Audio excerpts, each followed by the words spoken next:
On va aller maintenant visualiser les résultats, donc suite au calcul sismique. Donc je vais quand même sélectionner les poteaux en premier, sélectionner tout, et je vais aller cliquer sur résultat, diagramme barre, et je vais quand même isoler ces poteaux tout seul. Voilà. Je vais enlever ici donc l'épaisseur de la section. Et puis, si on vient donc nous mettre au niveau de la combinaison masse X, et puis on essaye les forces X, voir ce que ça donne, je vais aller au niveau des paramètres, texte différencié uniforme, et puis là, je vais mettre normalisé. Voilà le résultat. Donc, rappelez-vous qu'on peut utiliser donc la roulette et puis la touche Shift pour bouger comme ça, pour tourner. Et voilà, on peut visualiser les résultats au niveau des poteaux. On peut aussi donc aller se mettre au niveau de la combinaison selon Y et voir les efforts selon Y. Cliquons sur normaliser. Puis voilà aussi. Donc voilà. On peut se mettre comme ça. Et voilà le résultat. Donc on peut aussi voir les résultats selon FZ. Donc c'est 0, presque 0. Puis là, si je me mets selon X, voilà les résultats. Voilà, on peut tout visualiser graphiquement. Puis maintenant, on peut aussi aller voir, donc je mets les moments MY. Donc je vais aller enlever la force FZ. Voilà, les moments MY. On peut aller se mettre comme ça. On peut mettre les moments MZ et MX, évidemment. Donc, je vais cliquer sur normaliser, et puis voilà le résultat. Et puis, on peut aussi voir s'il y a des moments MX. En principe, c'est 0. Voilà, c'est des 0. D'accord. Et puis maintenant, si on vient cliquer sur déformer, on peut aussi visualiser la déformée. Donc, pour les X, si on vient et on se met comme ça, vous allez voir en fait les déformés selon X. Et puis là, je suis allé mettre dans outils, préférence de la tâche. Je suis allé changer le déplacement linéaire en millimètres. C'était en centimètres avant. D'accord? Donc, vous voyez bien que c'est énorme quand même. On a 1128 millimètres et puis là, on a 935 millimètres. C'est vraiment énorme. D'accord? Donc voilà, on peut venir au niveau de la déformée, on peut mettre aussi une déformée selon l'axe des Y. Et puis, on se met au niveau de l'orientation Y. Donc, si je mets quelque chose comme ça, voilà le résultat. Vous voyez, c'est aussi assez énorme. Donc, 2096, 1794, 1205, c'est quand même assez élevé en termes de déplacement. Et puis, ce qu'on peut aussi faire, donc, je peux venir cliquer sur normaliser. Et puis, voilà, on peut visualiser plusieurs valeurs tout au long du poteau. Je peux aussi faire une sorte d'animation. Voilà. Et puis, je peux venir sauvegarder aussi l'animation. Je peux me mettre au niveau X et puis tourner, évidemment. Et puis, refaire le travail, donc démarrer. Et puis, voilà, j'aurai une sorte de déformé animé. D'accord? Voilà. Je vais enlever tout ça. Là, c'est bon. Appliquer. Je vais aller cliquer sur terminer. Et maintenant, je vais aller sélectionner mes poutres principalement. Donc, je vais cliquer sur ce bouton-là. Je vais aller sur groupe. Je vais sélectionner un X rafters, un Y rafters, 2X, 2Y, 3X, 3Y, 4X, 4Y et 5X, 5Y. Voilà. Et puis, je vais aller les mettre tout seul. Et pareil, je vais venir enlever ici l'épaisseur de section. Je vais aller cliquer sur résultat diagramme barre. Et pareil, on peut venir visualiser. Donc, si je me mets comme ça.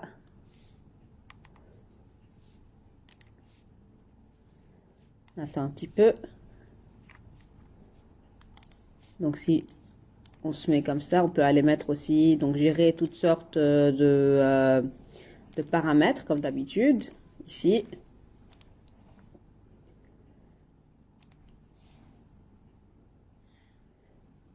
Voilà. Et puis, on peut venir gérer, évidemment, la combinaison. Donc, si je reviens ici, voilà, il y a tout qui va changer. On peut choisir les moments aussi. Donc, on peut aller voir ce qu'il y a en termes de résultats en cliquant sur normaliser.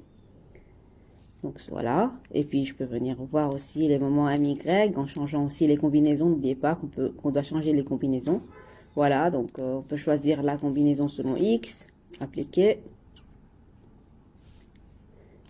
Et voilà, et ainsi de suite. D'accord? Donc, vous savez comment aller maintenant visualiser les résultats des barres selon le calcul sismique en cliquant tout simplement sur Résultats, diagramme des barres et en sélectionnant les barres concernées et en les isolant pour mieux visualiser les résultats.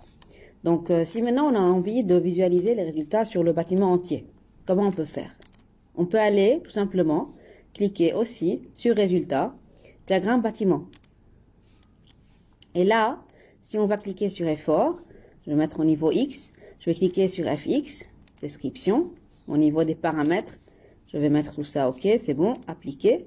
Et j'obtiens en fait le déplacement, ou bien plutôt, c'est pas le déplacement, l'effort. Vous voyez, vous vous rappelez de cette valeur-là, c'est en fait l'effort tranchant de base qu'on avait obtenu d'après le calcul. Le voilà, d'accord? Donc vous voyez tous les déplacements selon tous les étages. Je peux aussi faire ceci pour la combinaison Y, si je reviens ici. Donc je regarde ce que ça donne, appliquer, et voilà le résultat.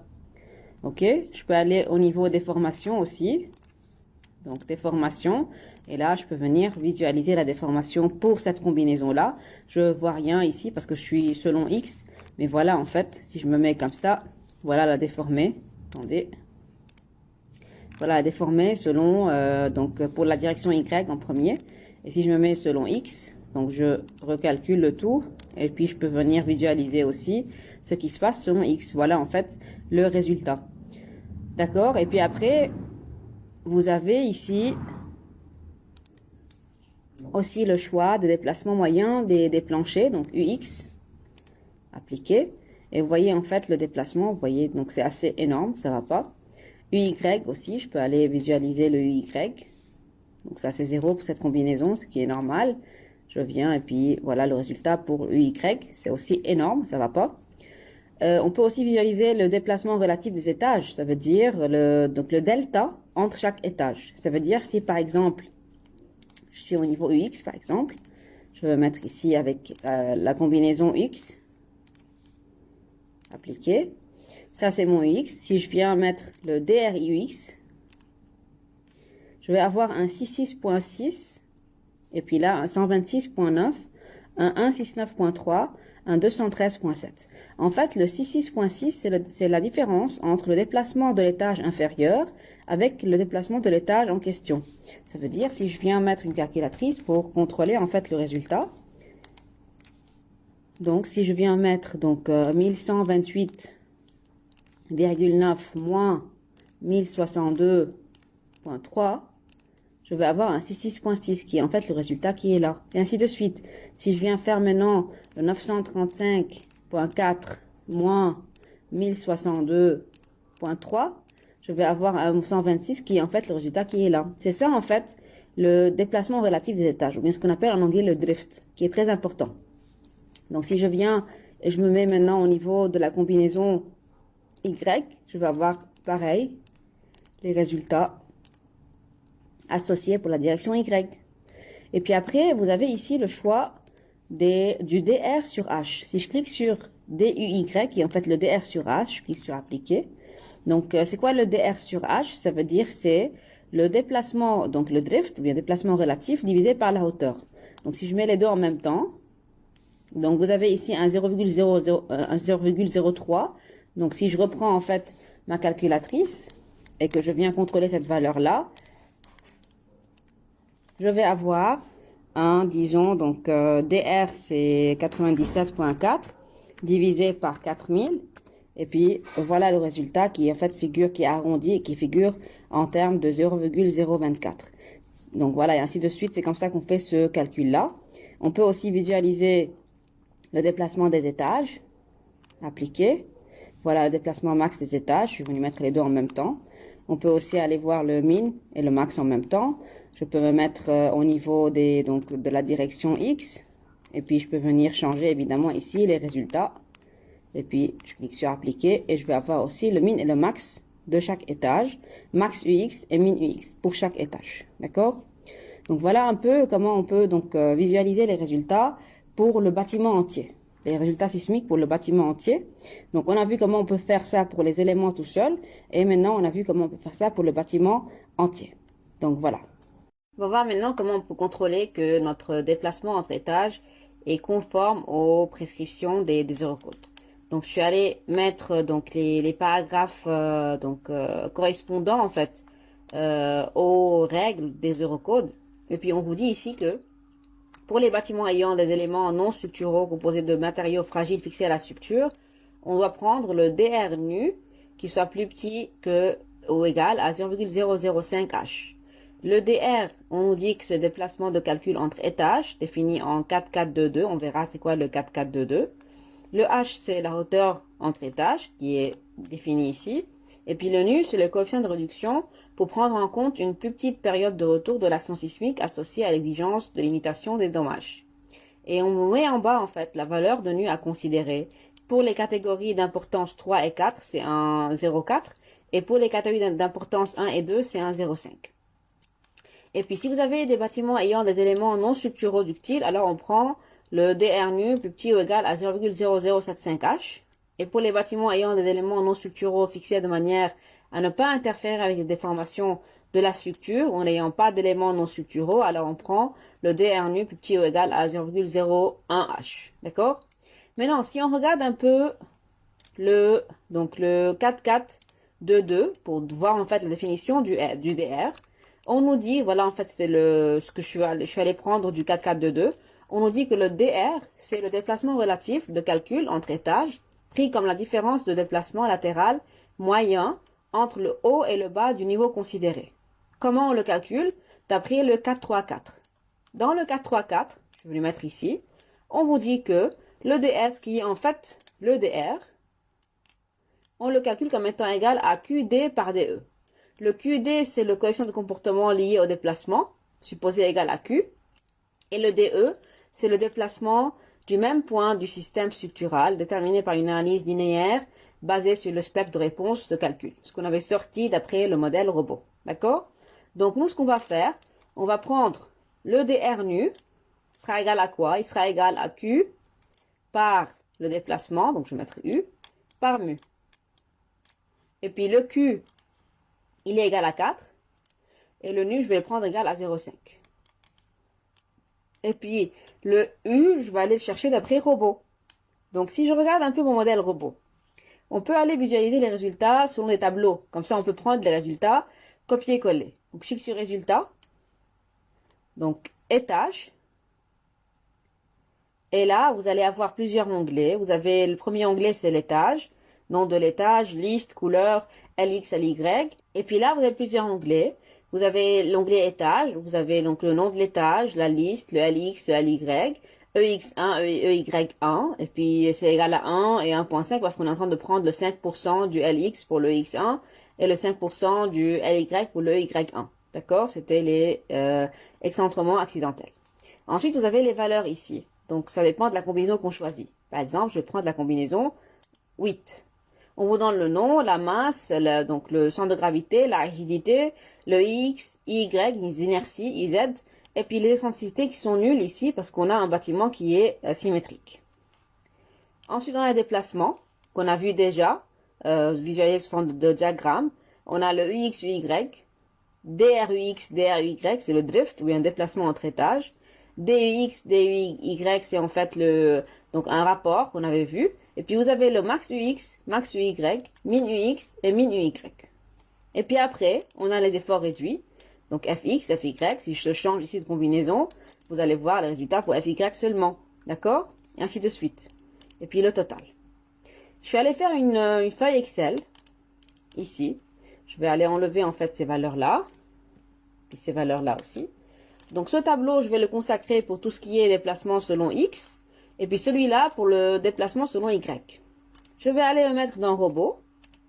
Donc je vais mettre dans déplacement. Je vais mettre la combinaison X en premier. Et je vais prendre en fait mon déplacement. Cette colonne-là. Je vais la mettre dans mon tableau ici. Je vais prendre ensuite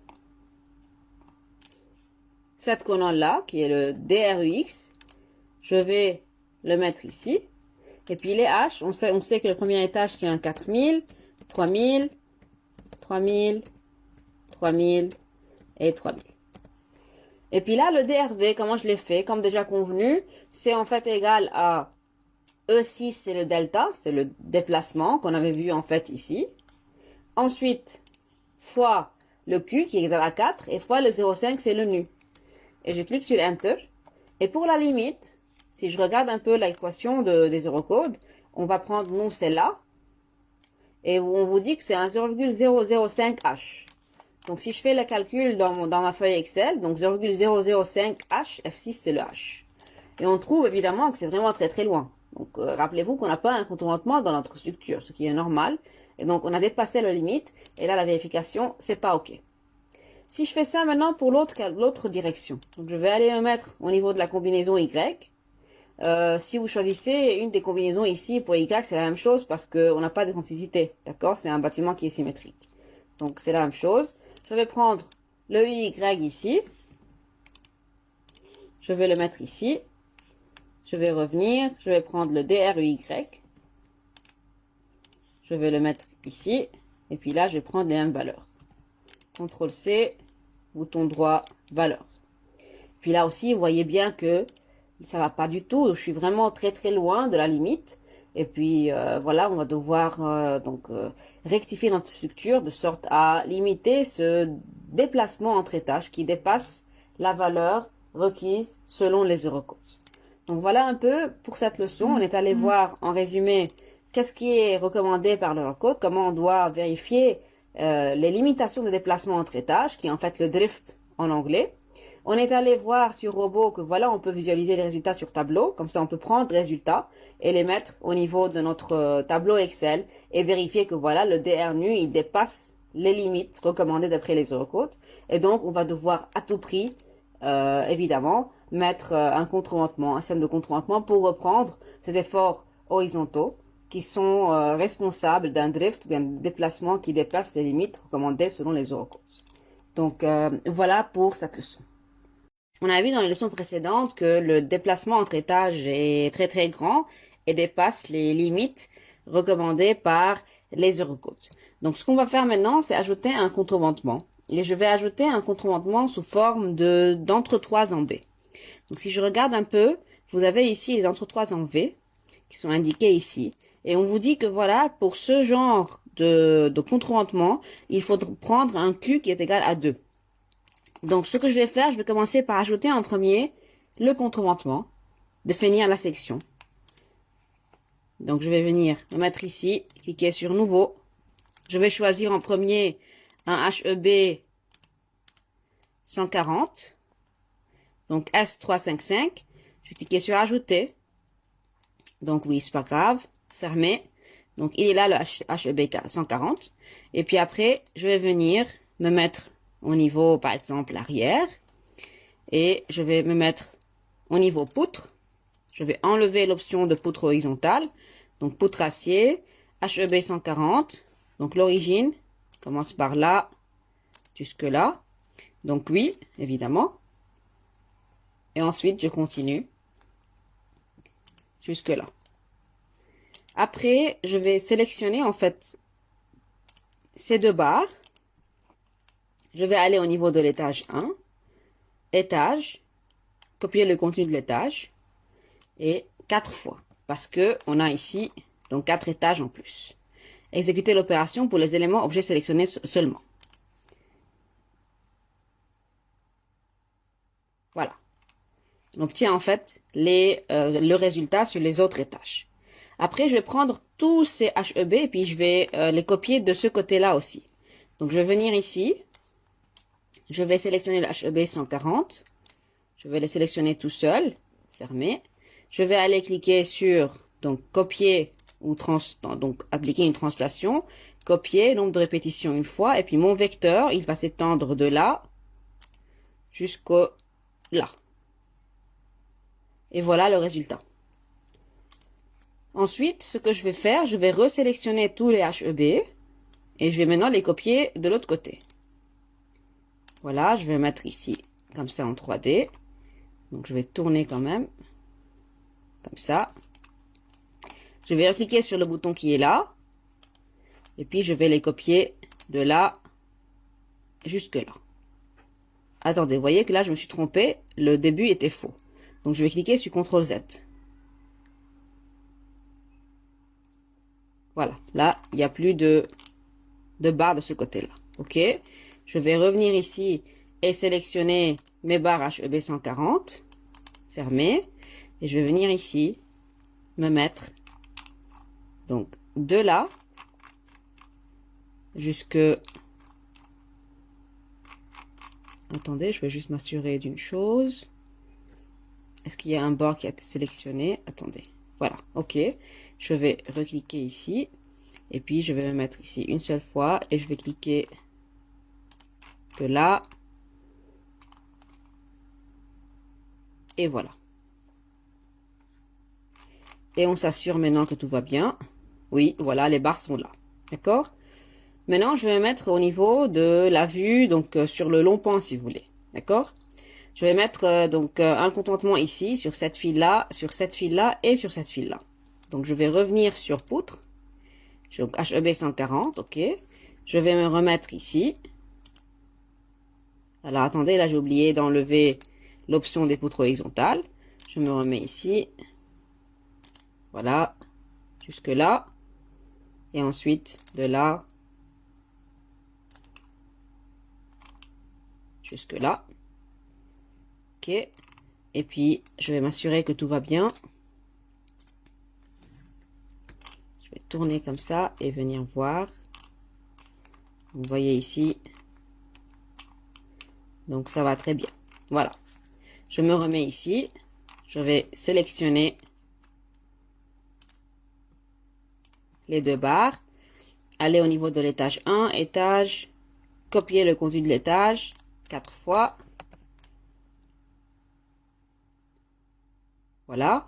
Je vais sélectionner les barres concernées seulement.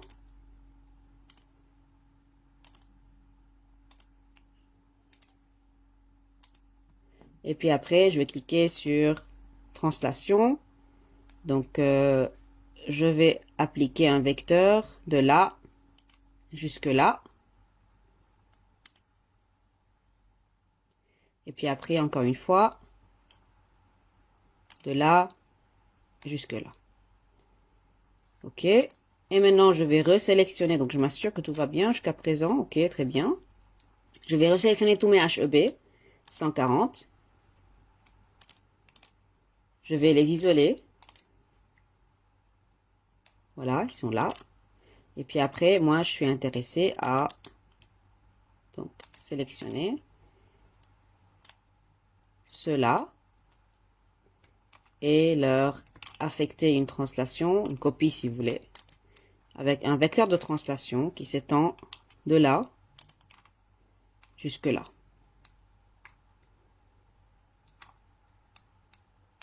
Voilà. Donc je m'assure que tout est bon. Il me semble que oui. Voilà. Je clique sur terminer. Et voilà en fait notre contreventement qui a été disposé sur les 4 facettes de notre bâtiment. Maintenant, ce qu'on a intérêt à faire, c'est de les grouper comme on l'avait fait avant, au niveau des colonnes et des poutres. Donc, je vais resélectionner tous les HEB, 140. Voilà, je vais les isoler. Je vais mettre selon une des vues. Donc, je vais commencer à faire une sélection de la droite vers la gauche. Comme ça, je sélectionne toutes les barres du même étage. Donc, vous voyez, tout a été sélectionné. Je vais aller au niveau groupe. Je vais cliquer sur Nouveau. Voilà mon nouveau groupe. Bouton droit. Changer le nom. Un Bracing. Enter. Je fais une nouvelle sélection du deuxième étage. Voilà. Nouveau.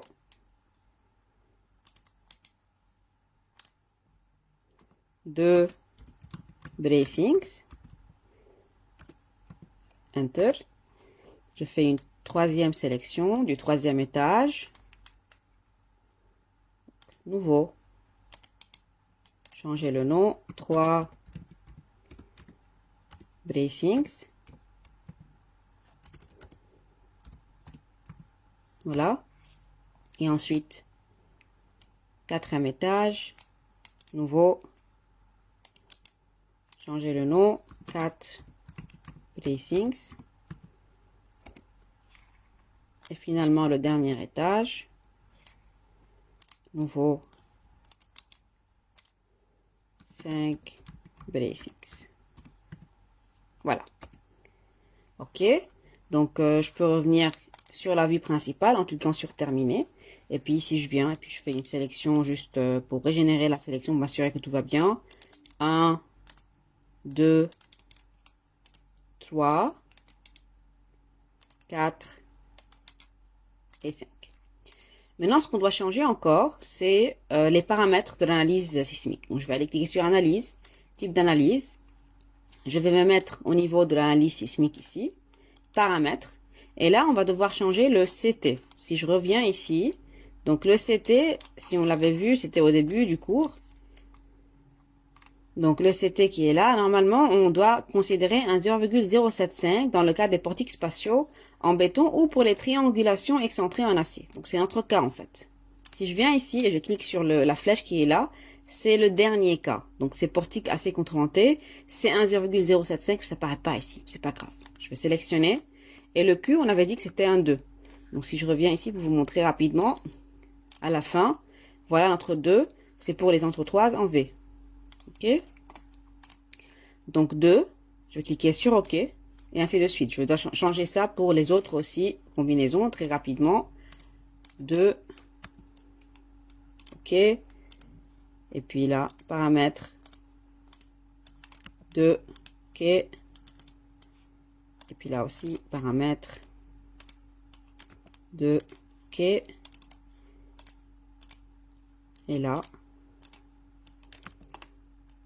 OK. Puis là, 2, OK. Voilà. Et puis là, je suis prête, je peux cliquer sur calculer et puis relancer le calcul, cette fois-ci avec l'addition d'un contreventement pour voir si cette fois-ci mon drift ou bien mon déplacement entre étages va passer ou non.